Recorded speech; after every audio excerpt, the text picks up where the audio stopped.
But let me kick it over to this. Let's flip the script really quickly. Yeah. I think it's over for Billy, man.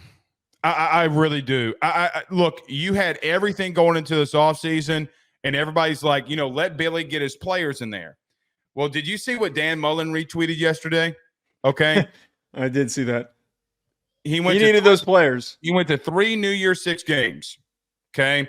The 4th year they let him go because he had a bad season. All right. Well, Joe, I'm just going to be real with you, man. It's time for this Florida program to get some pride about itself and start acting like they're the Florida Gators. I told you this, and we've talked about this all offseason. Until you want to be a serious program and you want to spend money like a serious program and you want to act like it, the outcome that you just had against one of your biggest rivals is going to continue to happen. You had so much in front of you. Joe, Graham Mertz had no time. He was 11 of 20 for 91 yards and a pick. And I got to be real with you. I think Graham Mertz played a hell of a game in this instance. Joe, he had no time. His receivers weren't open. They got out schemed, and he was still finding ways to make some plays. The 11 for 20 is going to be overlooked, 91 yards. But you know what? Billy doesn't change either. He's a lot like Dabo in a lot of ways. Joe, they had to force the ball down the field. They wouldn't. When you look at this Florida program, what do you think? I think they're dead in the water, man. They look like they took a step backward from last year. This is a weird like analogy that comes to mind, but it reminds me of a couple of years ago when Scott Frost lost to Northwestern in a game that they were supposed to win in week 0, and you just knew that he was done. Like, you knew that in a couple of weeks someone was going to fire him. That's why I'm making the comparison. That this was the nail in the coffin. You needed to at least come out and lose a close game. If you lost a close game, I think that there would still be people pushing and banging the door to say, get him out of here. But plenty would have given him the benefit of the doubt to say, hey, let's see how he recovers. Can this season go a little bit better? Maybe we can pull off an upset win. Maybe we can still finish 7-5.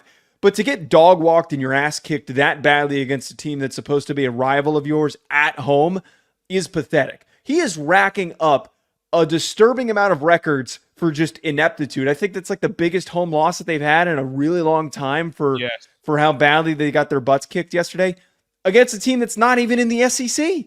That's probably what's the most disturbing part if you're a Gator fan, is that you're letting a team that's in another conference that you deem to be so much weaker come in and wipe your ass. They smoked them in week 1.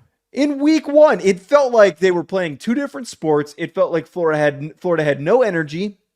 They had no intent. They had no goal or game plan that felt like it was going to get them back into the game. One long rush from Montrell Johnson, I didn't even think that was enough to help them recover. I thought that was just like, all right, here's a defensive fluke by Miami. Florida's still going to give up a ton more points than the rest of this game, and they did. They gave up, literally, Joe, think about this. They gave up 28 unanswered points after that. Yeah, they should hire Dabo. They should hire Dabo. Well, no, Dabo would actually get that front seven rolling. That front seven was not that good. Here's the thing, too. Okay? You know what the question that you and I had about Miami was all offseason? We knew on paper that they would have the talent. Like, we looked at Cam Ward, Damian Martinez. We looked at that tight end room, that wide receiver room, the very talented offensive line, their defensive front, Simeon Burrow from the portal, which so many people were after. He got a sack yesterday. Tyler Barron was unreal. Ruben Bain goes down, and you're like, okay, he's down, but you're still dominating. Yeah. Joe, they were so cohesive in only week 1 with a brand new quarterback. That's the part that would be scary the most, or should scare teams the most. Joe, what do they look like when they start getting cohesion? When Cam Ward gets more cohesion with these receivers, when this running game starts gelling more, that's the part that I think is the most scary thing about this entire Miami team. Because we talked in the offseason like, hey, man, we know that they're very talented, and they're going to be more talented than a lot of other teams that they play. The problem is you got a whole bunch of guys coming in for at one time. And then how does that cohesiveness work? Well, it worked pretty good, and they're only going to get better. Here's another thing, too, that I think is going to get vastly overlooked. Not only are they brand new, but they beat Billy at their own game. Joe, 34 minutes of time of possession for Miami.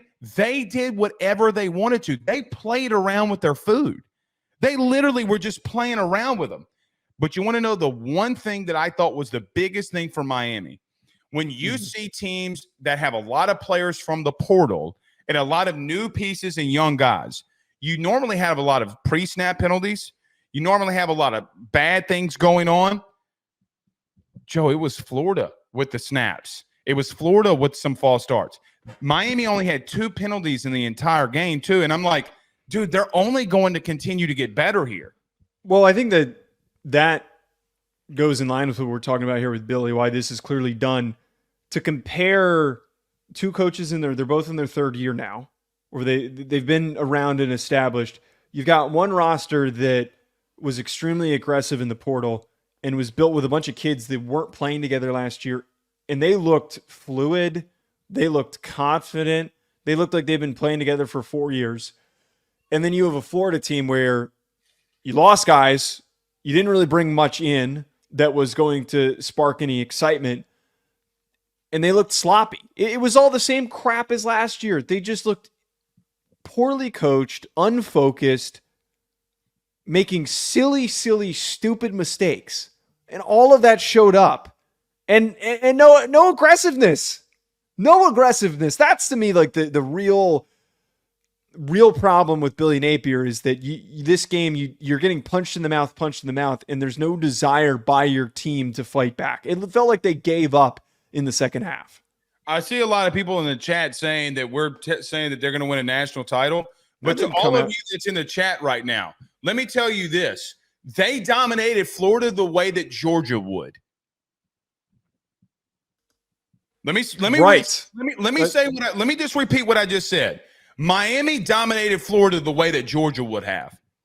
Now, you can make any variance about it. You're right. It is week 1. There's a lot of football to be played.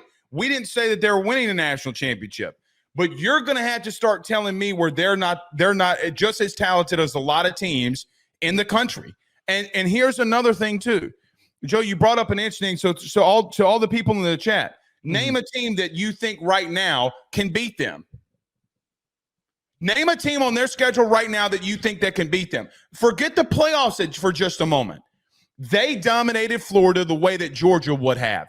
And that's the point that you got to look at. It's not that they dominated by throwing the football. Joe, they had 3 sacks. 3 sacks. They could have had more. If Graham Mertz and DJ Lagway wouldn't have gotten out of the pocket and scrambled, they would have been in big-time issues. Now, let me ask you this. Speaking of DJ Lagway, what did you think of him? You look like a true freshman. I almost kind of think that he's gone. Halfway through the season, I think that kid should just start. I think they should just put him out there. I think he made a couple of throws. The ball was popping off of his hand. Let me rudely interrupt you. There's no way you can do that. There's nothing to lose. The season's over. The season's over. I don't care that if that's an overreaction. The season is over. There's nothing to gain. Let him go out there and play. You can't do that to Graham Mertz, who's been there and done everything you needed him to do. He threw for 100 yards yesterday. He didn't look very good. And DJ looked better than him? No.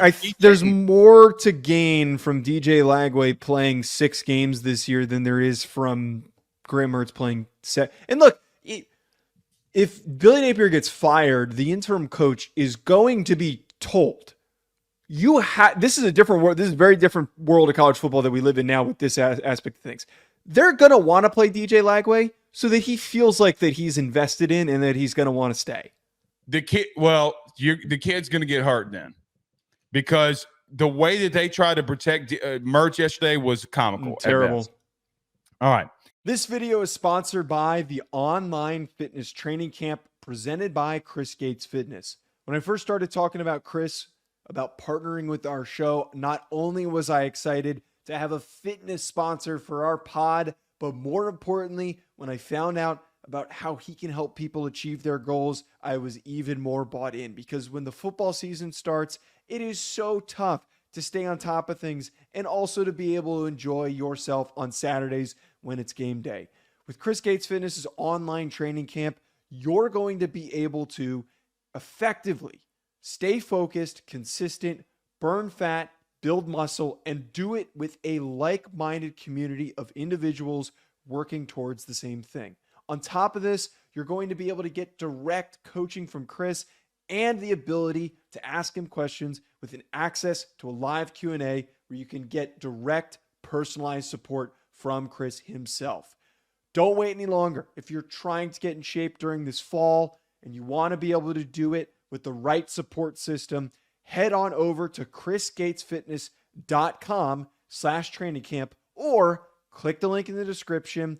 And you need to do it today because you can get the first month. Personal training is expensive, folks. The first month for only $10 when you use that code Ruffino Joe. Don't wait any longer. Head on over there. BetOnline remains your top spot for all of your live betting action and contests. NFL, college football, UFC, NHL are all in full swing.